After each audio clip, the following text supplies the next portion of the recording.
रुचि एक पूरी व्हिस्की की बोतल एक पक्षी के गले में उड़ेल देती है, फिर अपनी उंगली को काटकर उसका खून एक लॉकेट पर टपकाती है। सांस रोककर वह खतरनाक गहरे समुद्र में छलांग लगा देती है। शराब के असर से भरा वह पक्षी उसे एक ऊंची झील की गहराई में ले जाता है, जहां का रास्ता वह अच्छे से जानता है। वह उसे सीधा एक विशाल बुद्ध के सिर तक ले जाता है। हल्की रोशनी में रुचि उसे ध्यान से देखती है, फिर फुर्ती से बुद्ध के सिर में छिपे एक दरवाजे से अंदर तैर जाती है।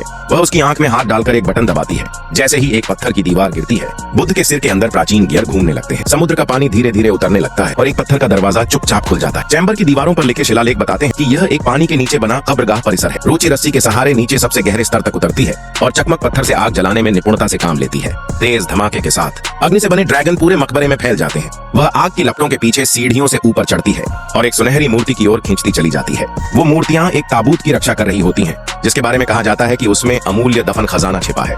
ताबूत का ढक्कन और आधार बिल्कुल सटीकता से जड़ा होता है। रुचि अपनी पारिवारिक विरासत वाला लॉकेट निकालती है और सावधानी से उसे ताबूत के बीच बने लॉक में लगाती। तुरंत ही ताबूत बर्फ में ढकने लगता है और पास की पानी की झील भी जम जाती है। तेजी से प्रतिक्रिया करते हुए रुचि दौड़ पड़ती है और जहां वह खड़ी थी वहां तीरों की बौछार हो जाती है। जैसे ही वह राहत की सांस लेती है, ताबूत का ढक्कन चरमराता है और धीरे से खुलता है। वह उसे हटाकर अंदर झांकती है, जहां 1000 साल पुराना महिला का शव बिल्कुल सुरक्षित अवस्था में रखा होता है।